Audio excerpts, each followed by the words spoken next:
Energy Transition, episode number 75, Oil Price Rising and the Impact on Strategies. Good morning to the podcasters and our audience. Good morning. Good morning. Good morning, good day. Let me show three pictures, please. Saudi Arabia is voluntarily cutting 1 million barrel, something very strange because their friends are not doing the same. Um, the barrel is around 85, 90, but as Irina said this morning, is still lower, 82, and but still concerns, let's see, supply concerns. And the point is, please let me start with you, countries, companies, the economy in general. What are the probable impacts of this new level of oil price?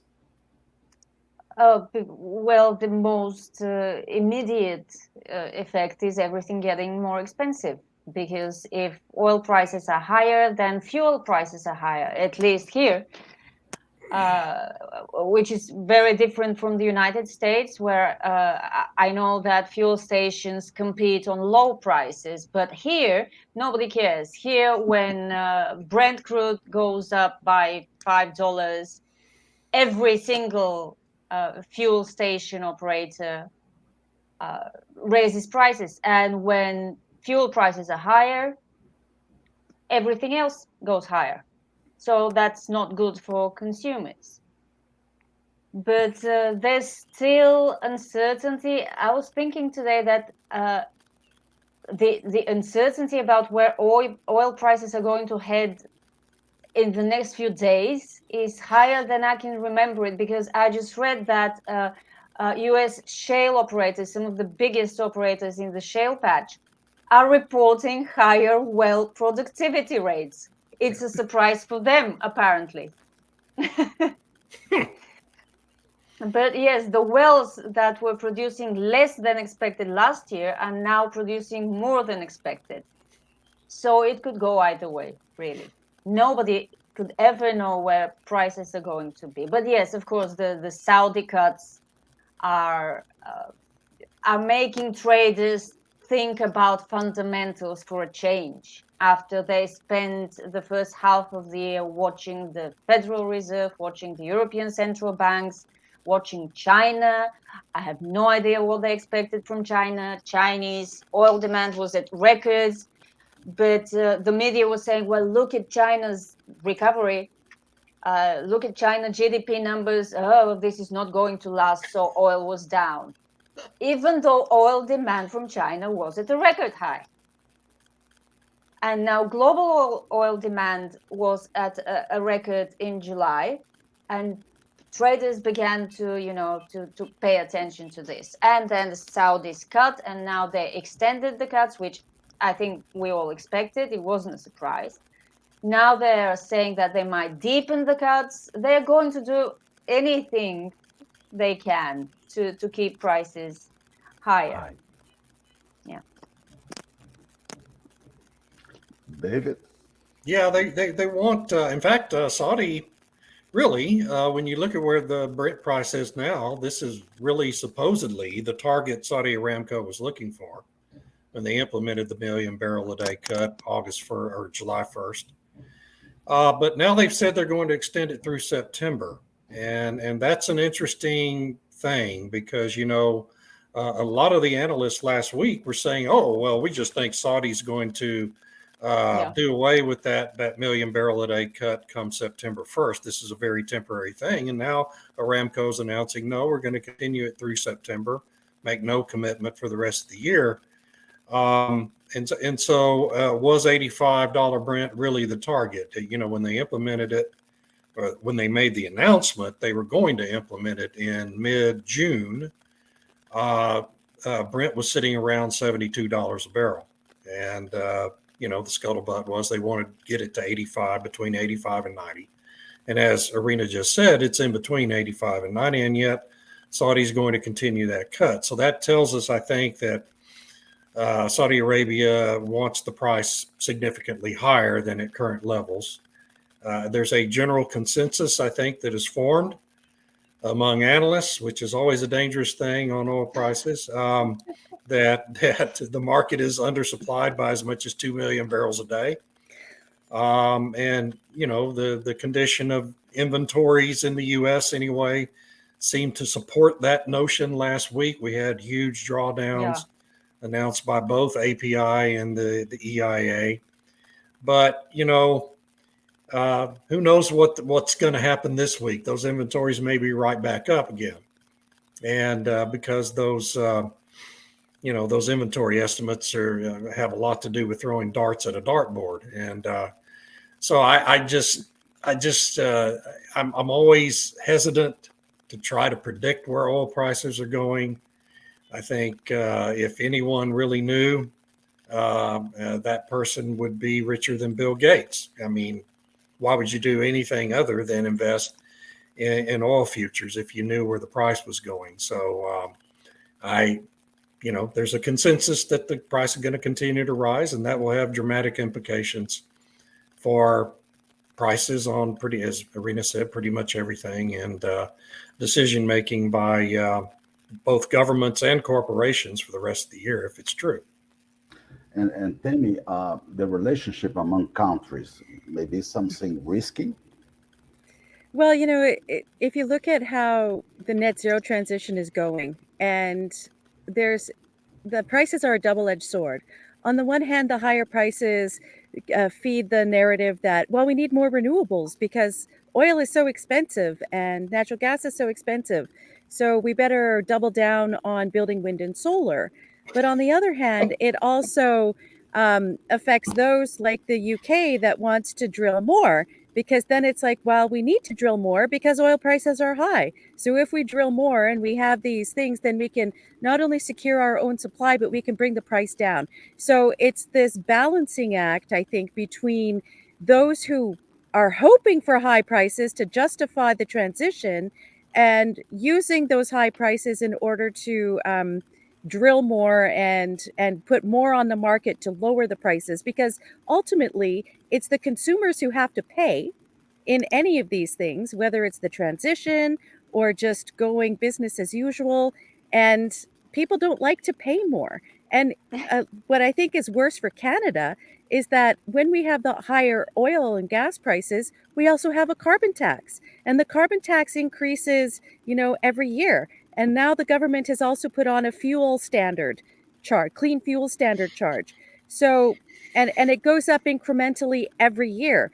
So even if there's more oil on the market and maybe it brings the prices down a little bit, it has little help, I think, for the Canadian consumer, who, even though we have the third largest reserves in the world, end up paying probably more than a lot of other people in the world.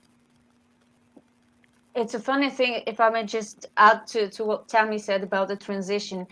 Yeah, they're one of their favorite arguments that let's build more wind and solar and whatever because oil is so expensive. But when oil is expensive, so is wind and solar.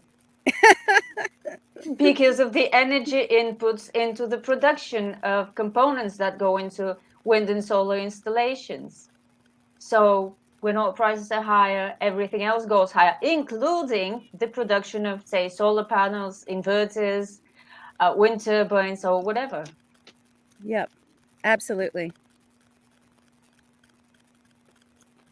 Discovery, the answer is the most complex scientific question in the world of physics for the production of clean energy. The importance of energy in the world is ended. You can look at the internal files of this great discovery. All repetitive games of scientists are over. Yeah, I think this is a sort I don't know. I think that's an advertisement for something. advertising, yeah. But thanks for tuning in. So back to the subject.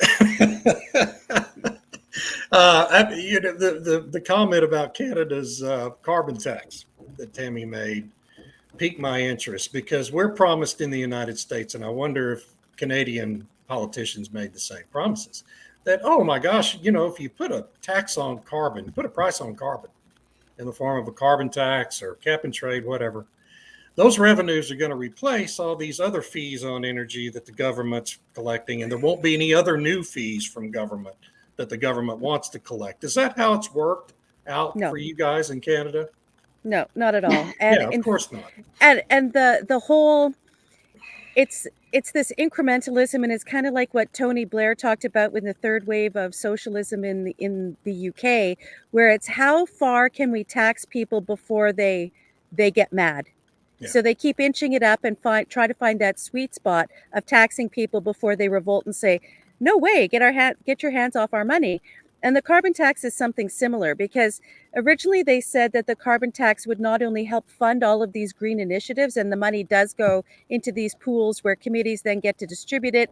And the Canadian finance minister described it as a pyramid. And it's so great because all the money on the bottom that they collect from the carbon tax and these other regulations gets funneled up into graduated more until the peak, where they're doling out this cash by committee to whatever chosen products. But the point was to lower consumption and to make it expensive so people stop using it.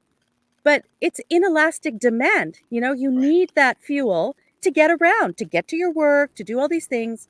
And so a study came out from the government that said, it's not working. People are still using it. Consumption hasn't gone down. And I think that report just came out on Friday or something, and there hasn't been a response yet. But of course, the government supporters have immediately chimed in and said, well, we just need more. Of You know, course. clearly it has to be higher.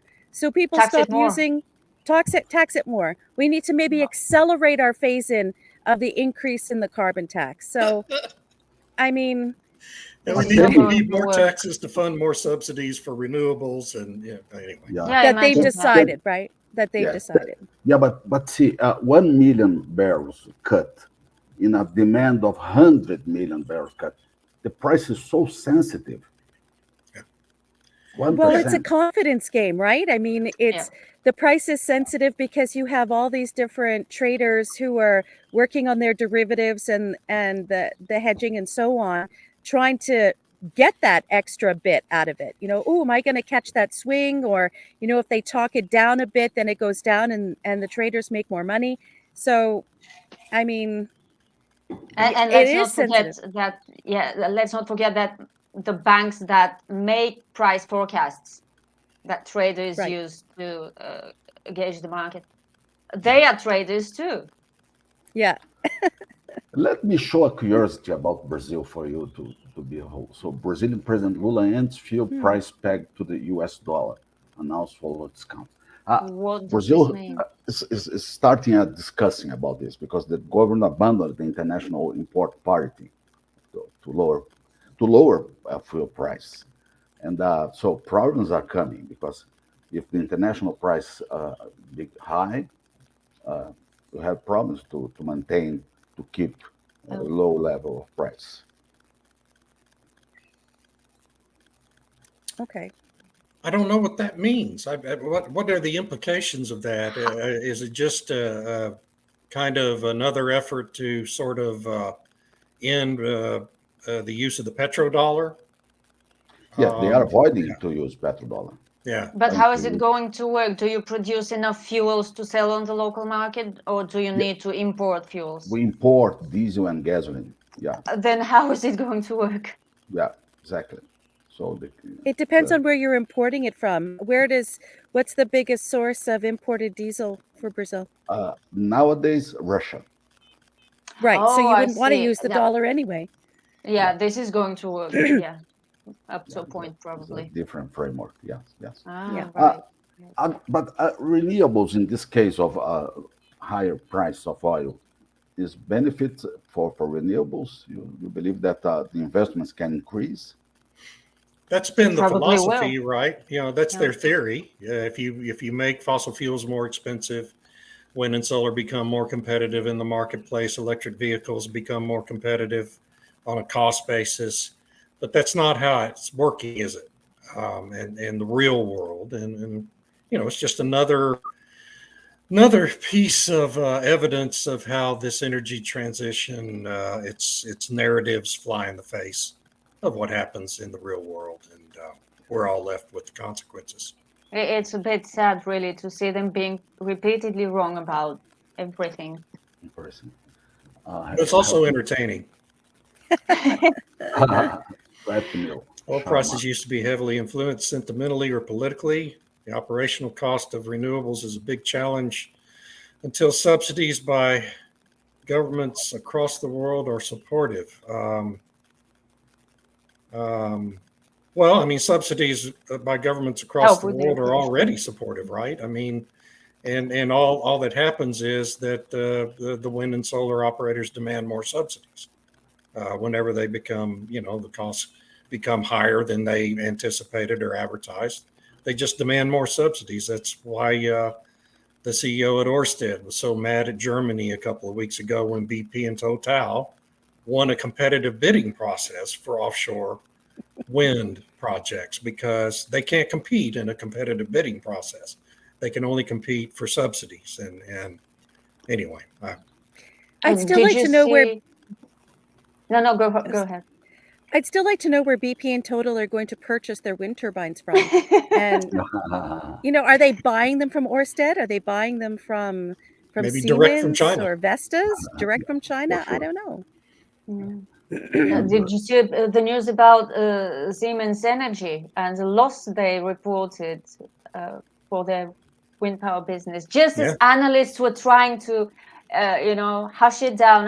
It's going to be $1 billion or something. It's not going to be so bad. Bang, 4 billion in losses. Whoa. Right, but The wind it'll business, be yeah. just like the old more cowbell Saturday Night Live skit, right? The answer is always going to be more subsidies. I just need more subsidies Yeah, to make up for fix these those losses. problems. That's what the demand is going to be. Andrea. That's paradox. Please help me, David. Total consumption of that resource may increase rather than decrease. In particular, this paradox implies the introduction of more energy efficient technologies can, on the whole, increase total energy consumption. And it Yes, does, that's yeah. exactly what's happening. That's In the end, he explains that there will be no reduction in consumption. Which is what we've no seen reduction. historically. Yeah. We've Right. seen that historically. Yeah. Right? I mean, when we got rid of wood or we got rid of coal, it was just like, as we talked about before, it's energy addition. Because people, the more energy you have, that means that there's less work that we as humans have to do. And so as we get more lazy, I suppose, we want more conveniences and whatnot, that it requires more energy and therefore consumption increases. And I'll if have to remember consumption is Jevon's efficient. paradox. Go ahead. Yeah, I've seen it mentioned in comments to my Substack posts. And the thing is that the more efficiently we use energy, the more affordable it becomes. So this encourages even more consumption. Yeah. And consumption of all resources. I mean, we're burning record amounts of wood for energy these days. I mean, we haven't even finished the wood to coal transition from 400 years ago. Yeah, we haven't. I don't think we will anytime soon. No, we never will. Well, just like with hydro, we've been using water a long time or whatever, and windmills before, and it's just, we've improved the technology somewhat, but we're still using it. It's really convenient. Yeah. And So can I make one more point about all that? This discussion right here gets down to the nub of the whole energy transition. And I'm always accused of being anti-solar, anti-wind. I'm actually very pro-solar. I'm not pro-wind because wind has so many dysfunctions and damages to wildlife and the environment. But I'm pro wind and solar, pro-solar as a self-sufficient industry because we can't bankrupt our societies in order to subsidize these things into existence. And that's what we're trying to do. That lowers the standard of living for everybody. When these renewables don't deliver on the promises they make, the answer from governments so far in the Western world has been to try to force people to downgrade their standards of living in all these countries. We see it everywhere. Canada, the United States, Europe, Brazil, the rest of South America. This is happening all over the free world. And this is a consequence of trying to subsidize these industries into existence. That's what I'm against. Solar power, I think, has incredible potential to become a very viable, real self-sustaining industry. But it has to be forced to become that, or it will be forever reliant on these subsidies, because the managers at these companies have no incentive to make their companies self-sustaining if these subsidies continue to exist. And that's my objection to the whole approach of the energy transition. Sorry. And without forgetting petrochemicals and products. Yeah. Right.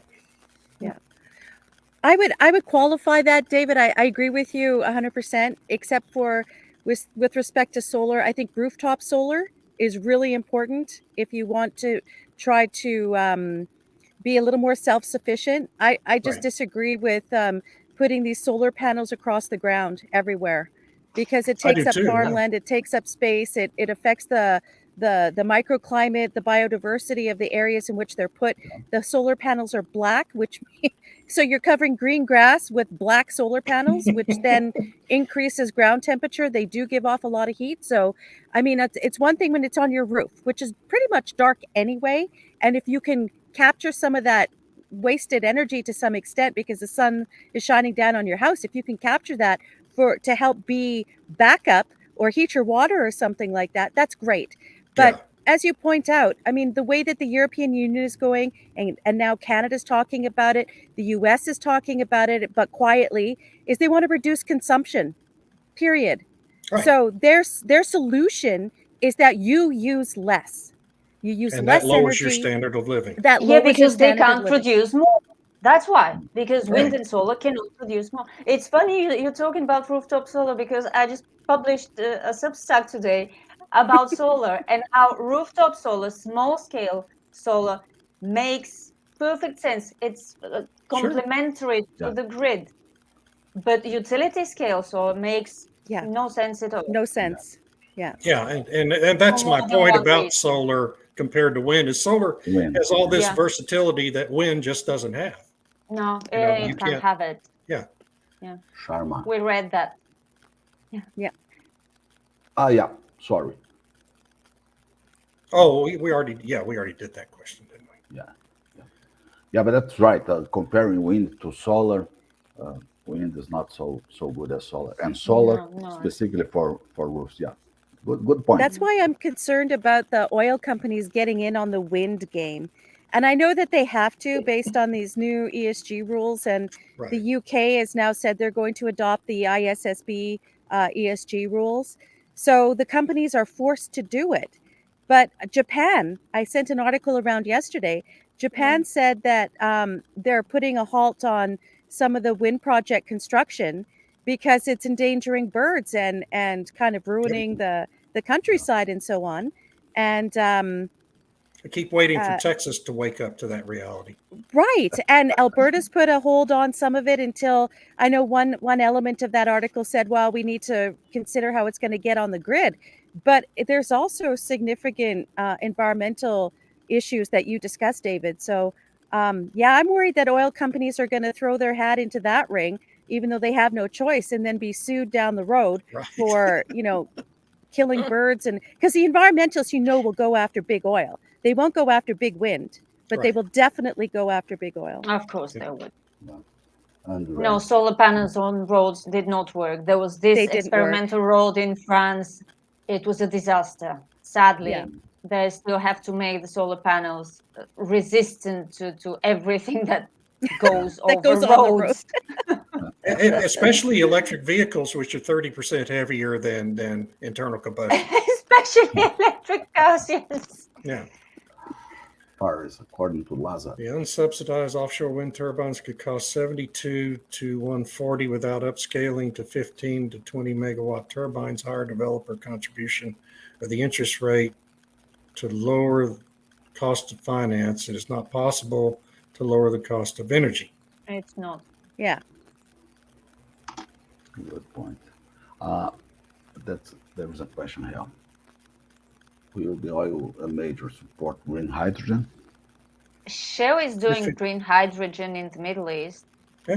Shell and BP will. I mean, Exxon and Chevron will support it if they can make a profit on it. Shell and BP Yeah. will support it to improve their ESG scores. So I guess And they can That's afford yeah. to lose some money on it. Yeah. until they prove whether it could or could not be. But that's the key. As long as their oil and gas business units remain profitable Exactly. enough to subsidize all that, they'll do it. Exactly. Yeah. But That's it's the interesting key. because they have to have these transition plans, and the transition plans have to indicate how they're going to get to net zero by 2050. And it has to be done every 5 years in incremental stages. So if they're saying, okay, this year we're going to, less emissions on our books because we're investing in green hydrogen, that has to be increasing every year how much more the green hydrogen is offsetting whatever they're producing. So it's an interesting situation, and I don't know how they're going to square that circle. But they'll find a way, I'm sure. They'll find a They're way. probably Yes. They'll find a way. be quite flexible. Yeah. Yeah, that's right. Okay, people, I suppose we are fantastic. We're beating this horse to death today.